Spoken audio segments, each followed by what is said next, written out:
आज India post में सबसे पहले राहुल गांधी के उस बयान का जिक्र करेंगे, उस बयान की चर्चा करेंगे जिस पर अब लगातार जो है हंगामा बरपा चला जा रहा है। और हरियाणा के मुख्यमंत्री नायब सिंह सैनी की तरफ से भी इस मामले पर राहुल गांधी के बयान पर अब कड़ी प्रतिक्रिया दी गई है। और साथ ही हरियाणा सीएम की तरफ से तमाम बातें जो है राहुल गांधी के बयान को लेकर के कही गई हैं। उन्होंने कहा कि कांग्रेस पार्टी जो है वो बौखला गई है, ये उनकी राहुल गांधी की बौखलाहट दर्शाती है। और राहुल के इस बयान पर उन्हें देश से माफी मांगनी चाहिए। और ना सिर्फ राहुल गांधी बल्कि पूरी कांग्रेस पार्टी को राहुल गांधी के इस बयान पर देश से माफी मांगनी चाहिए। राहुल गांधी के हिंदू विरोधी भाषण पर हरियाणा के मुख्यमंत्री नायब सैनी भड़कते हुए यहाँ नजर आए। राहुल गांधी के भाषण पर मुख्यमंत्री की तरफ से कहा गया कि ये कांग्रेस की बौखलाहट है, सरकार परिवार से नहीं व्यवहार से चलती है। सीएम ने राहुल गांधी पर भी निशाना साधा। सदन में राहुल गांधी ने सिर्फ झूठ बोला और कुछ नहीं, ये मुख्यमंत्री का कहना है। और इसी के साथ जो है राहुल गांधी को देश से माफी मांगनी चाहिए, ये भी उनकी तरफ से कहा गया। राहुल ने हिंदुओं पर जो बयान दिया उन्हें माफी मांगनी चाहिए। राहुल के इस बयान पर पूरी कांग्रेस पार्टी को माफी मांगनी चाहिए। राहुल गांधी का ज्ञानवर्धन करना चाहिए कांग्रेस पार्टी को। ये तमाम बातें उनकी तरफ से कही गई। और ये भी उन्होंने निशाना साधते हुए कहा कि बार बार मार्केट में एक ही प्रोडक्ट को लॉन्च करने की कोशिश की जा रही है और लगातार लोग उस प्रोडक्ट को नकारते चले जा रहे हैं। सीएम की तरफ से तमाम बातें कही गई। इससे पहले राहुल गांधी ने बीते कल संसद में तमाम बातें अपने भाषण के दौरान कही थी, जिसमें हिंदू धर्म को लेकर भी उनकी तरफ से तमाम टिप्पणियां की गई थी। बीजेपी, आरएसएस, अग्निवीर, तमाम मुद्दों पर उनके द्वारा कमेंट्स किए गए थे। क्या कुछ जो है राहुल गांधी ने कहा हम वो भी सुनाएंगे, लेकिन उससे पहले हरियाणा के मुख्यमंत्री नायब सिंह सैनी ने राहुल के इस बयान पर क्या कहा वो सुनिए। मैं ये मानता हूं कि नेता प्रतिपक्ष राहुल गांधी ने अपनी झूठी बातें बोल करके संसदीय मर्यादाओं को तार-तार करने का काम किया है, जिसके सत्यापन की मांग सत्ता पक्ष ने भी रखी कि आप बताओ तो, कुछ न कुछ तो बताना पड़ेगा। परंतु बताने में वो कन्नी काटते हुए नजर आए। ये कांग्रेस पार्टी की बौखलाहट है। तीसरी बार भी कांग्रेस के द्वारा किसी एक प्रोडक्ट को बार बार मार्केट में लॉन्च करना और लोगों के द्वारा उसको नकार देना, क्योंकि कई ऑर्गेनिक प्रोडक्ट होते हैं। ऑर्गेनिक प्रोडक्ट को लोग अपने आप भी ज्यादा खर्च करके उसको लेने का प्रयास करते हैं, परंतु कुछ प्रोडक्ट ऐसे होते हैं जिसके अंदर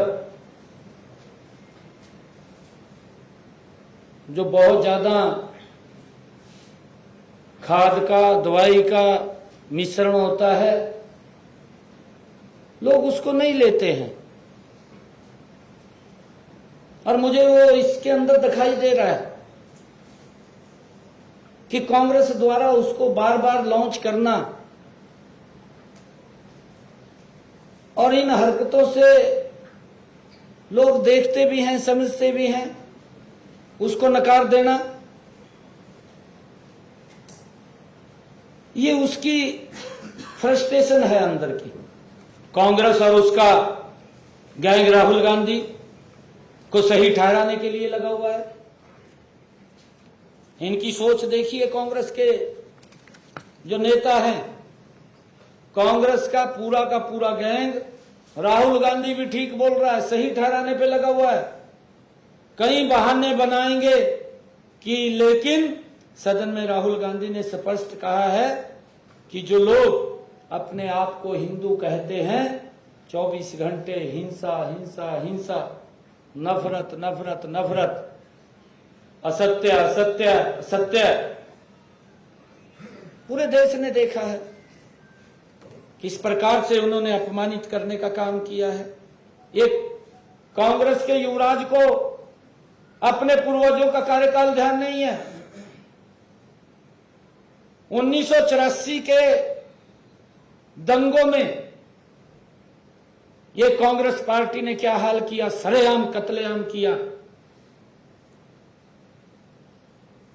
वो भूल गए उस नफरत को जो फैलाने का काम कांग्रेस ने किया। कश्मीर घाटी के अंदर जो हमारी वहां के कश्मीरी पंडित थे, कितना अत्याचार किया। कांग्रेस ने काली पट्टी बांध रखी थी, सत्ता में थी, काली पट्टी बांध करके बैठी थी। जब ये 1984 में सिखों के ऊपर हमले हुए, काली पट्टी बांध करके बैठे थे। जब घाटी के अंदर कश्मीरी पंडितों के ऊपर अत्याचार हो रहा था, तब ये काली पट्टी बांध करके बैठे थे। राहुल गांधी पश्चिम बंगाल में घटनाओं पर कुछ नहीं बोलते। तो राहुल के बयान पर हरियाणा सीएम का ये आपने प्रतिक्रिया तो सुन ली, हरियाणा सीएम की तरफ से किस तरीके से प्रतिक्रिया दी गई और लगातार वो राहुल के इस भाषण पर भड़के। लेकिन अब हम आपको वो बयान सुनाते हैं, राहुल गांधी का वो भाषण का कुछ ऐसे अंश सुनाते हैं जो बीते कल उन्होंने लोकसभा में कहे थे, हाथ में भगवान शिव की फोटो पकड़ करके, उनकी तस्वीर पकड़ करके। सुनिए वो भाषण राहुल गांधी का। So today I want to start my speech by telling my friends in the BJP and the RSS about the ideas that we used, the entire opposition used, to defend the idea of India. They gave us the strength, all of us, anybody who opposed the regime, how they gave us the strength to fearlessly take any onslaught that was placed before us by showing an image of our refuge. Okay? यहां पे दूसरी चीजों के चित्र दिखाए जा सकते हैं, मगर शिव जी का चित्र नहीं दिखाया जा सकता। अगर मैं कह रहा हूं कि हमें इनसे प्रोटेक्शन मिली और मैं समझाना चाह रहा हूं कैसे प्रोटेक्शन मिली, आप मुझे चित्र नहीं दिखाने दे रहे हो। Image. Speaker sir, why I got this image is because there are certain ideas in this image that we defend, that the opposition defends. The first idea in the image that we defend is the idea of confronting our fear, of never being scared. तो राहुल गांधी के भाषण के कुछ अंश थे और उनके अब इसी भाषण को लेकर के, जो उन्होंने हिंदू धर्म को लेकर के तमाम बातें कही, उसके बाद अब बीजेपी कार्यकर्ताओं का लगातार राहुल गांधी के खिलाफ प्रदर्शन भी जारी है। तस्वीरें हरियाणा के सोनीपत से सामने आई हैं, जहां बीजेपी कार्यकर्ताओं ने राहुल गांधी का यहां पुतला फूंका है। और एक तरफ ये तस्वीर आप देख सकते हैं जहां बीते कल राहुल गांधी ने सदन में भगवान शिव की तस्वीर जो है, उनका चित्र हाथों में थाम करके तमाम बातें कही थी। और इसी के साथ अब लगातार उन पर ये आरोप लग रहे हैं कि उन्होंने हिंदू धर्म का अपमान किया है। तमाम आरोप राहुल गांधी पर लगातार भारतीय जनता पार्टी की तरफ से लगाए जा रहे हैं। और इसी के मद्देनजर अब ये तस्वीरें प्रोटेस्ट की आप दूसरी तरफ देख सकते हैं, जो कि हरियाणा के सोनीपत से सामने आई हैं, जहां राहुल गांधी के पुतले को फूंका गया है। लगातार उनके इस बयान का अब विरोध किया जा रहा है।